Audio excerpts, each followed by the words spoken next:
El siguiente segmento tiene contenido o opinión. La entrevista en A Primera Hora. Analizamos los hechos del momento junto a sus protagonistas.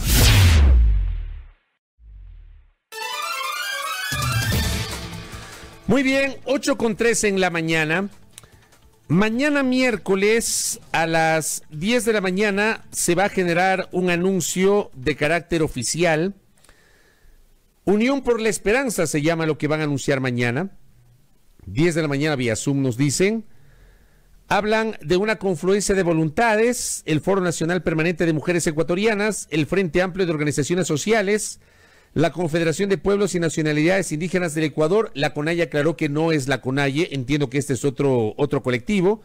El Movimiento Fuerza Compromiso Socialista 5, Fuerza Rural y Productiva, la Coalición Nacional por la Patria, el Movimiento Centro Democrático Lista 1, que lidera Jimmy Jairala, el exprefecto de Guayas, el Frente Patriótico Nacional y Surgente. Esta es la confluencia que se anuncia para el día de mañana. Vamos a conocer cuál es la orientación o hacia dónde apunta esta confluencia. Virgilio Hernández os acompaña, dirigente de la Revolución Ciudadana. ¿Cómo le va, ex parlamentario? Bienvenido. Muy buenos días. Un gusto poder saludar con usted, con Sirlab, que también le veo en la pantalla, y con todos aquellos que tienen la bondad de escucharnos y de vernos. Un gusto siempre, Fabricio. Gracias, Virgilio, por la gentileza. A ver, ¿qué van a anunciar mañana a las 10 horas? Lo que nosotros hemos venido señalando durante todos estos últimos meses, que es necesario una coalición lo más amplia posible. Este solo es un anuncio inicial.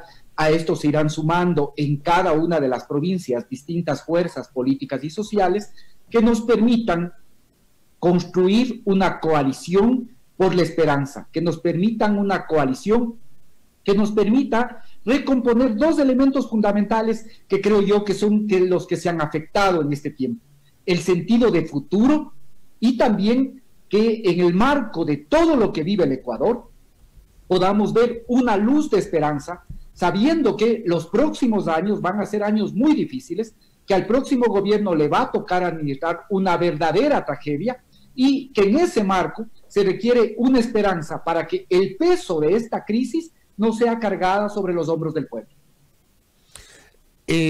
Digamos, usted habla de un primer paso. Ese primer paso que se anunciará mañana estará acompañado igualmente de confirmaciones de posibles candidaturas. El día de mañana lo que se va a hacer es la presentación de este esfuerzo de UNES, de la Unión precisamente Unidos por la Esperanza, básicamente para que este sea un proceso que se desarrolle, pero indudablemente aún todo lo que tiene que ver con candidaturas se esperará todavía. Incluso hay unos marcos legales que están establecidos por el Consejo Nacional Electoral, y ahí se podrán confirmar tanto las candidaturas nacionales como las candidaturas locales. En este momento, además, nuestro esfuerzo radica en que se defiendan los principios democráticos, que no se impida la participación a través de distintos mecanismos de Rafael Correa, y menos aún que se impida la participación del movimiento Compromiso Social por acciones que están absolutamente reñidas con el marco constitucional y legal. De tal forma que lo primero que tendrá que colocar este esfuerzo que se presente el día de mañana es la defensa de la democracia. Esto que parece que hemos retrocedido 40 años en el tiempo, pero sí, ahora en el Ecuador se convierte en una necesidad vital. La defensa de los mínimos principios democráticos que nos permitan libertades, que nos permita elecciones competitivas, y al mismo tiempo que esas elecciones sean transparentes. Y si se proscribe a Rafael Correa o a quien fue la primera fuerza política en el año 2019, indudablemente esas ya no serán elecciones transparentes. A ver, pero para empezar, en el tema de Correa, queda claro, es un hecho que Rafael Correa no podrá inscribirse como candidato a la vicepresidencia de la República, aunque todavía goce de los derechos políticos, porque ayer el Consejo Nacional Electoral ha aprobado una reglamentación que le impediría, si es que no está en el país, le impediría inscribirse como candidato. Tampoco podría ser candidato a asambleísta nacional. digamos, en el mejor de los casos podría aspirar a ser candidato a asambleísta por los ecuatorianos residentes en el exterior, porque sí podría inscribirse en un consulado en el exterior, entiendo en Bruselas, en Bélgica, donde está empadronado. ¿Cómo les cayó a ustedes esta resolución del Consejo Nacional Electoral ayer, que de alguna forma cierra totalmente la puerta a una candidatura vicepresidencial de Rafael Correa, más allá de la discusión jurídica que se había iniciado desde la semana anterior? Mire, es lamentable, es incomprensible todo lo que se hace en el país. Todos los días nos encontramos con una nueva acción para impedirle su derecho de participar electoralmente. Es absolutamente inconstitucional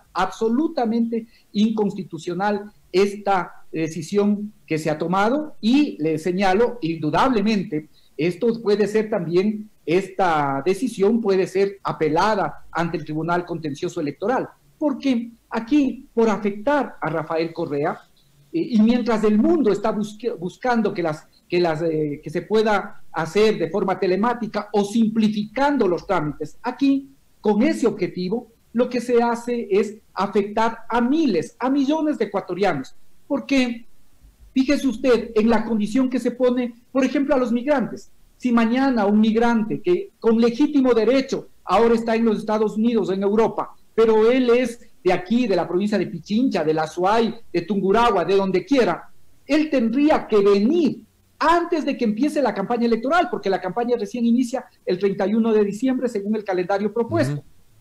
Recién la campaña empieza ahí y tendría que venir, si las elecciones terminan, si la inscripción de candidatos termina el 8 de octubre, tendría que venir en los 10 días posteriores, digamos, en el mes de octubre, para aceptar, cuando eso bien puede hacerlo en las oficinas consulares. Es absolutamente absurdo esto que se está realizando, cuando todo el mundo busca ir hacia la simplificación de trámites, cuando todo el mundo busca ir a la vía telemática. En cambio aquí, por afectar a Correa, se termina afectando los derechos de miles de ecuatorianos, a los cuales, si tendrían algún interés, que tienen todo el derecho de hacerlo, ahora tendrían que venir, aceptar, regresar, y luego en la campaña electoral sí puede ser comprensible que estén aquí ya presentes.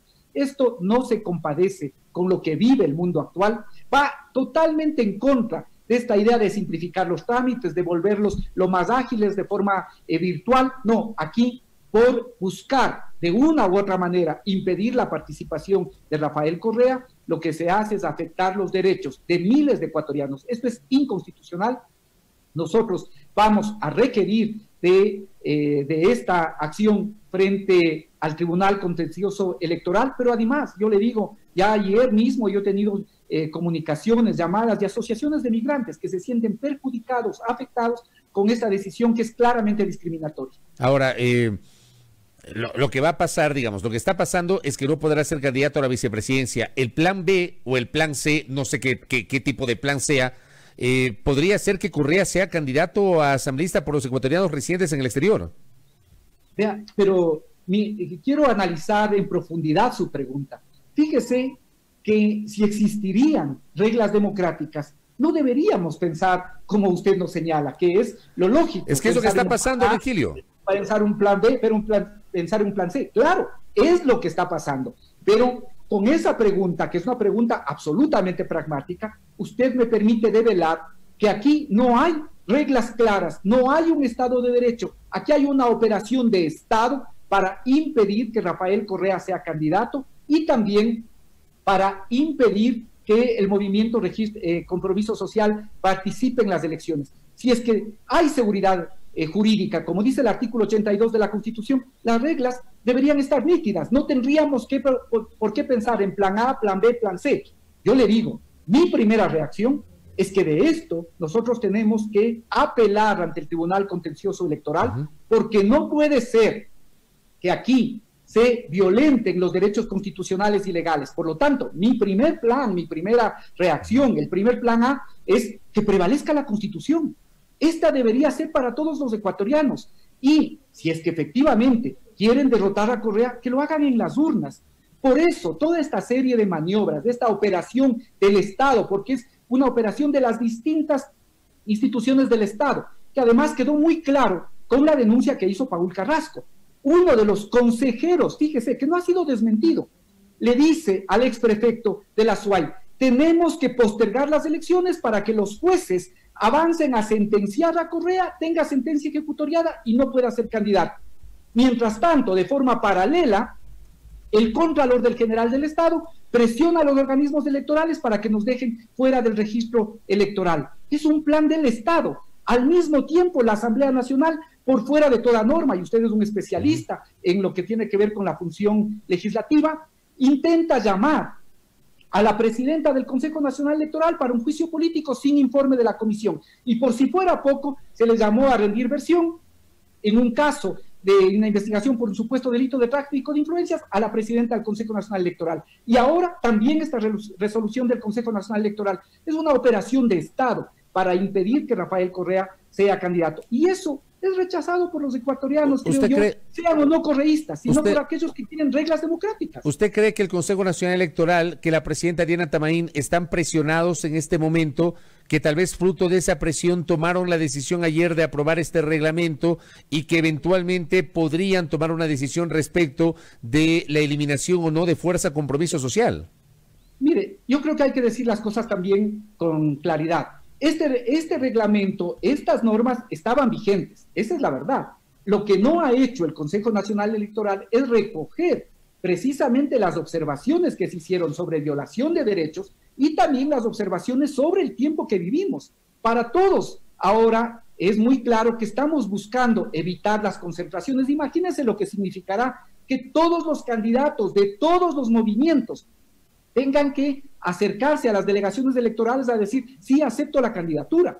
Entonces, lo que no se ha hecho es recoger esas observaciones que se hicieron para precisamente buscar que esta norma pueda también contemporizarse con lo que en este momento vivimos. Pero que hay presiones, eso es indudable. Hay presiones aquí, es una operación, como le vuelvo a decir, de Estado para impedir la candidatura de Rafael Correa y para impedirnos incluso que participemos electoralmente. A ver, asumamos que finalmente Rafael Correa no puede ser candidato de ninguna manera, porque esto podría pasar. De hecho, queda claro con la resolución del día de ayer. No sabemos si finalmente se emita la sentencia condenatoria ejecutoriada, o sea, que se ejecutoríe la sentencia en el caso Sobornos, pero asumamos ese escenario. Ustedes mañana van a anunciar toda esta confluencia de voluntades, y al anunciar una confluencia también eso implica ceder posiciones en pro de la unidad. Ustedes podrían respaldar una candidatura de consenso a la presidencia que no necesariamente sea una persona militante de la Revolución Ciudadana, Virgilio. Desde luego, nosotros hemos señalado y varias veces que hemos podido conversar con usted, hemos dicho que aspiramos que los candidatos que pueda presentar esta coalición, los candidatos que pueda presentar el movimiento de la Revolución Ciudadana, Compromiso Social por la Revolución Ciudadana, no solo sean los militantes, sino que puedan ser elegidos de un amplio espectro que pueda constituirse. Por lo tanto, ese amplio espectro no solo es para respaldar, no solo es para decir apoyamos, sino adicionalmente para que también de ese amplio espectro puedan surgir hombres y mujeres que representen esta corriente, esta tendencia. Y le digo que esto tiene que ir incluso más allá de las posiciones partidarias, de las posiciones incluso ideológicas. Creo que al pueblo ecuatoriano se le debe dar la oportunidad de que elija, pero después de que el pueblo ecuatoriano elija y defina cómo va a ser el marco en el que se va a desenvolver los próximos 4 años, tiene el próximo gobierno que convocar a un gobierno de unidad nacional. La situación del país es catastrófica, por lo tanto, cualquier gobierno tiene que intentar ser un gobierno de unidad, de salvación nacional. Por eso, precisamente, nosotros creemos que es fundamental nuestra participación para poder lograr esa unidad, esa salvación nacional, mirando y atendiendo los puntos prioritarios que son la preocupación de los ecuatorianos. Es increíble que nosotros tengamos que estar discutiendo nuestro derecho constitucional a participar cuando las preocupaciones de los ecuatorianos están por el lado de la producción, del empleo, de la reactivación del agro que nos permita alimentarnos y al mismo tiempo los productos para exportar. Virgilio. La preocupación de los ecuatorianos está por la salud, la educación, la verdadera lucha contra la corrupción. Sin embargo, nosotros tenemos que buscar defender nuestro derecho constitucional a poder participar. Es insólito lo que vivimos. Virgilio, en esta confluencia llamada Unión por la Esperanza aparece el nombre de la Confederación de Pueblos y Nacionalidades Indígenas del Ecuador. No es la CONAIE, ¿es otra organización, Virgilio? Es la FEI. Hay una confusión porque efectivamente ahora la Federación Ecuatoriana de Indios también es confederación. Es exactamente la FEI. Y le digo, esto es únicamente un esfuerzo inicial. Entiendo que ha habido una falta de precisión quizá en el comunicado, pero efectivamente se trata de la FEI, que estará mañana en este primer arranque.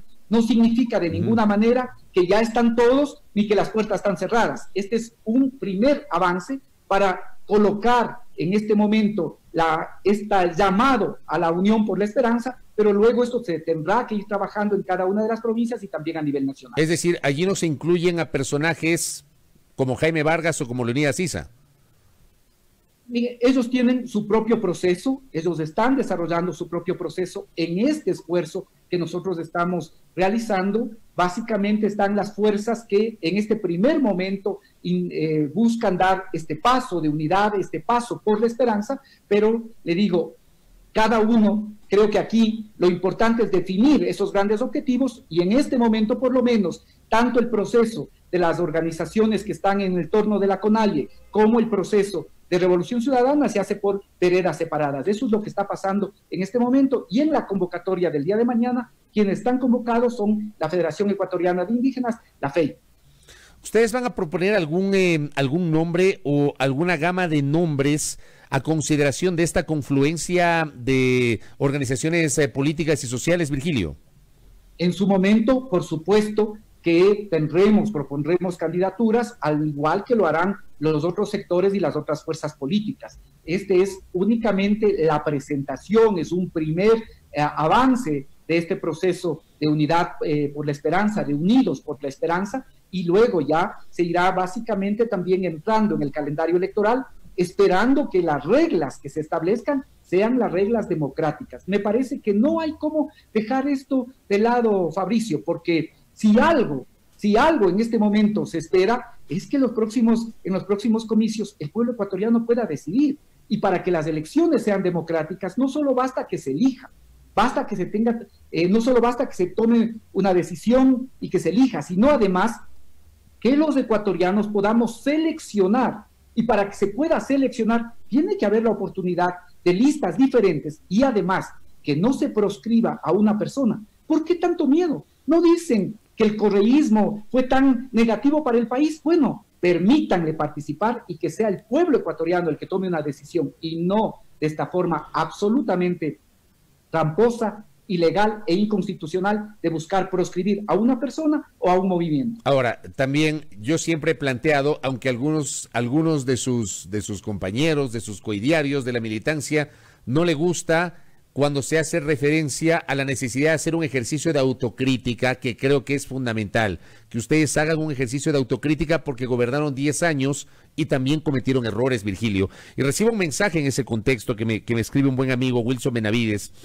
Me dice, si siguen mirándose a ustedes mismos y no abren el espectro político, ustedes están dispuestos a repensarse. Usted, Virgilio, por ejemplo, que tiene una dilatada trayectoria en el ámbito de la política, usted mismo está dispuesto a repensarse, se ha repensado políticamente y ha pensado en que luego de los 10 años, con aciertos y con errores, y luego de estos últimos 3 años, con todo lo que ha pasado, están dispuestos a repensarse, a abrir el abanico, a hacer un ejercicio de autocrítica, a no volver a cometer los mismos errores e inclusive, y digo por algún segmento de la militancia de ustedes, a no ser sectarios.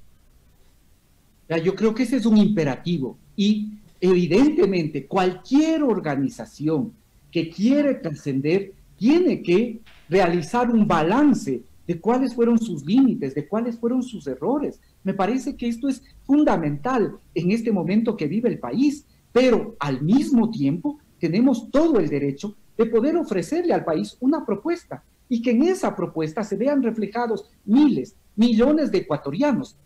Desde luego que nos toca hacer un balance justo. Eso es lo que esperamos, un balance justo, no como ahora se hace, que se enfatiza en los errores, que se enfatiza en los límites. A nosotros se nos pide y se nos reclama porque no se hizo todo.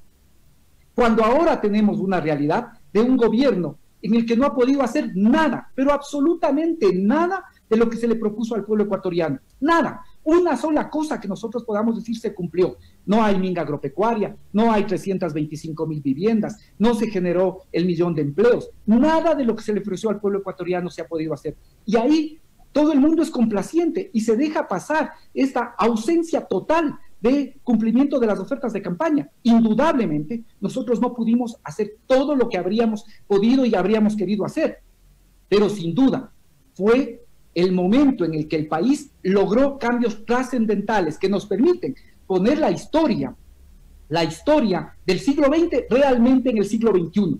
Hay un historiador, Hobsbawm, que dice que los siglos no tienen que medirse en función cronológica, sino en función de los grandes cambios. Y es indudable que el Ecuador, el siglo XX, terminó realmente en el 2007, y el siglo XXI empezó en el Ecuador con la Revolución Ciudadana. Hay un antes y hay un después, pero que cometimos errores, sin duda que cometimos errores. ¿Están conscientes que dentro de esos errores sí hubo, por ejemplo, sectarismo, que se dejó de mirar a la militancia, que se dejó de mirar a las bases y se fueron por otro lado, Virgilio? Vea, creo que existieron múltiples problemas, y yo le voy a decir uno adicional, de nuestra excesiva confianza en personas que no fueron lo suficientemente consecuentes, pero también otra, creo yo, que no se hizo todo lo que se podía hacer para empoderar a la ciudadanía, y que la ciudadanía tenga toda la fuerza para exigir derechos, pero al mismo tiempo pueda tener toda la convicción para poder también participar con obligaciones y con deberes. Me parece que este es un punto en el que en general tuvimos límites. Por eso es que después viene una persona y en pocos meses prácticamente derrumba lo que se había construido con el esfuerzo del Ecuador durante 10 años. Sin duda, Fabricio, tuvimos errores, sin duda, tuvimos muchos límites, pero también, si hacemos un balance justo, sin duda, fue la década en que más cambios trascendentales ha existido para el Ecuador. Correcto. Virgilio Hernández conversando acá con nosotros, y con esto termino. En 4 minutos habrá cadena nacional para conocer oficialmente la renuncia de Otto Sonnenholzner a la vicepresidencia de la República. Tendremos 4 presidentes en 4 años. ¿Cómo le ve usted, Virgilio? Que esto solo es una muestra de la decrepitud institucional que en este momento existe en el Ecuador, y que eso empezó precisamente con la consulta de febrero del año 2018. Todo el andamiaje institucional del Ecuador ha sido desbaratado, y por eso efectivamente vivimos también lo que en este momento sucede. Esto ya es una muestra más, y ahora intentará diferenciarse, vea usted, de este gobierno del cual ha sido parte, ha sido corresponsable de esas decisiones, para seguir haciendo lo que ha estado haciendo en estos últimos meses, campaña electoral.